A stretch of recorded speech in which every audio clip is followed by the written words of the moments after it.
سلام دوستان. امروز یک مشکل خیلی رایج در ماشین‌ها را بررسی می‌کنیم. مشکل روشن نشدن یا استارت سخت. همانطور که در تصویر اول می‌بینید، وقتی سوئیچ را می‌چرخانیم، موتور به درستی روشن نمی‌شود و دور موتور تکان نمی‌خورد. این نشانه یک مشکل در بخش سنسورهای موتور است. حالا می‌رویم سراغ مرحله بعد. این قطعه‌ای که می‌بینید کرانک سنسور یا سنسور دور موتور هست و همانطور که مشخص است سنسور کاملا کثیف و پر از براده شده. وقتی این سنسور کثیف باشد به ECU سیگنال درست نمی‌فرستد و باعث می‌شود ماشین سخت روشن شود یا اصلاً استارت نخورد. در این مرحله سنسور را باز کردیم و از نزدیک نشان می‌دهیم و می‌بینید که چقدر جرم و آلودگی گرفته.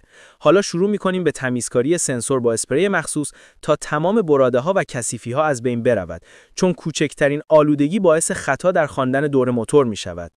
بعد از تمیز شدن سنسور آن را خشک می‌کنیم و دوباره سر جایش می‌بندیم و حالا نتیجه را ببینید. ماشین بدون مشکل روشن شد و دور موتور ثابت و نرمال است، یعنی مشکل فقط یک کرانک سنسور کثیف بوده و با یک سرویس ساده حل شد.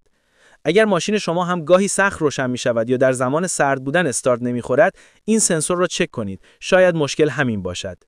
تشکر از دیدن ویدیو. اگر مفید بود لطفاً سابسکرایب کنید و لایک بزنید تا ویدیوهای بیشتری براتون بسازم.